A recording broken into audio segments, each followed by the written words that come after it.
Haley out in here at the ADN studio. It's a big night in men's hoops as Temple hits the road to take on Tulsa. The Owls are going for their 7th straight conference win and have a 1-game lead in the American standings. To talk more about it, we are now joined on the phone by the editor at owlscoop.com, John DiCarlo. Great to have you on the show again, John. I want to start off by talking about tonight's game against Tulsa. Kind of an interesting story that Temple had never beaten Tulsa until this season, and it was a great game. Came back from 12 points down in the second half. This is an extremely important league matchup. The Owls are 11-3 in conference play. Tulsa 10-5, obviously a tight race. What does Temple have to do tonight on the road in a tough environment to get the win? Well, they have to, the first thing they have to focus on is they can't get behind again, because if they get down by 10 or 12 on the road against Tulsa, I don't see them coming back like they did, here in Philly earlier in the season when you've got the crowd on your side. I think that helps a little bit. So, Temple, I think both of these teams are in that position now where they're in that situation where your next game is your most important game. I think Temple's in a little bit of a better position because of the fact that they're leading the league, and they have actually performed better against the top half of the league than they did last year. But this is a really, really tough game for them. Obviously, I think you're dealing with, I think, really the three most underrated players in the league, in James Woodard, Shaq Harrison, and Pat Burt, especially Pat Burt. They just have to, they kind of have to limit the damage with those guys. And I would expect that Tulsa's going to throw a lot of zone at Temple like they did the last time. So they're just going to have to work the ball around. Temple's not really a great inside presence type of team, so they're going to have to be smart against any sort of defense that that Tulsa throws at them, and they just can't get behind, because I really do think if they get behind on the road, they'll be in trouble. They've won 9 of their last 11, came back from behind to beat Houston the other night. Who have been the key guys that have stepped up and brought the recent consistency and just an overall will to win even when they fall behind? I think the biggest difference for Temple has been Obi Anachionyia. I think overall he is their most talented overall player. I mean, Quentin DeCozy is going to get a lot of the publicity, and rightfully so. He's their leading scorer, he's averaging a shade over 16 points a game. But Obi's their most versatile player, and on a team that doesn't really have, again, like your typical back-to-the-basket player. I mean, Jalen Bond can do a little bit of that, but Jalen is really a undersized 6'7", 6'8" forward who is best served when he's kind of cleaning up around the glass and scoring on putbacks. He doesn't really have a ton of, or an array of low post moves. They have a freshman center, Ernest Aflakpee, who had been starting a few games, had a sprained knee. He's healthy again, but Fran Dunphy really hasn't given him a ton of minutes recently, especially when they've gone against smaller lineups. But Obi has really, really become a very good three-point shooter. He's shooting 39% from three-point range, which is about what DeCozy is shooting. But Obi can kind of go inside when he needs to. He can get to the rim. He's their most skilled player, so I think his resurgence has really, really changed things for him, because he kind of struggled with his confidence earlier in the season. He's really playing and performing at a high level, and I really think he's their most important piece, because there have been times this year when, when they played Villanova last week, obviously it was a tough task to beat the #1 team in the country, but it was Trey Lowe who came off the bench and was Temple's leading scorer, and he's a freshman, and Quentin DeCozy got into early foul trouble and didn't have a great game.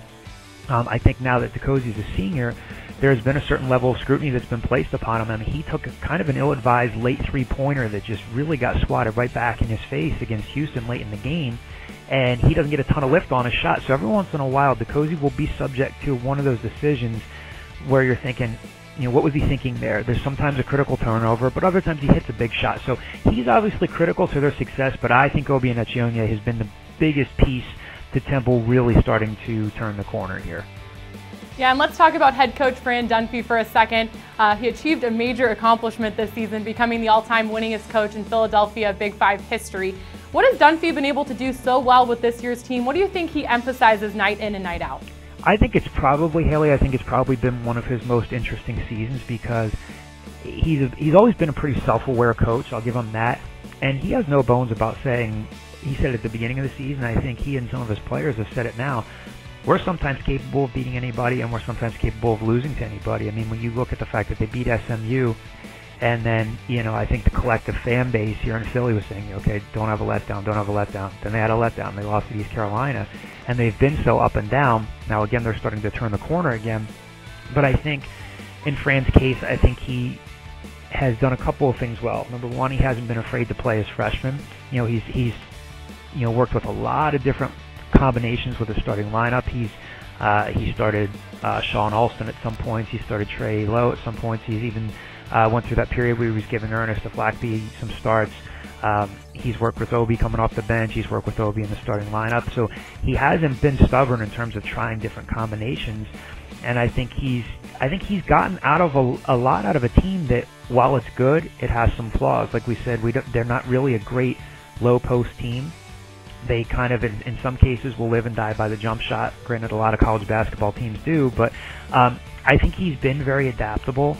I think his assistants have done a good job with game prep. So it's been a really interesting year for him, because there were times earlier this season where they absolutely did not look like they were in line to contend for an NCAA tournament bid, whereas now, if the season were to end today, they're in. They're pretty firmly in. Now tonight, obviously, is a huge game for them. It would be a big conference win. It would be a big RPI win for them, and the biggest difference, again, like I alluded to earlier, for Temple is last year they had to win against Kansas, and when they got left out of the NCAA tournament, people were saying, wow, boy, that was kind of surprising, but they did not perform well against the top half of the league. They got swept by SMU. They got swept by Tulsa.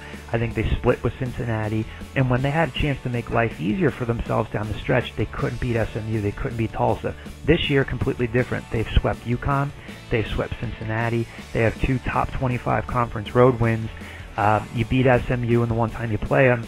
And then if you can beat Tulsa tonight and sweep them and beat them on the road, that's huge. So yeah, maybe you don't have the luster of beating Kansas or beating Villanova when you had the chance, but they've performed very, very well against the top half of the league, despite a couple of those hiccups, despite getting blown out by Houston, despite losing on the road at ECU.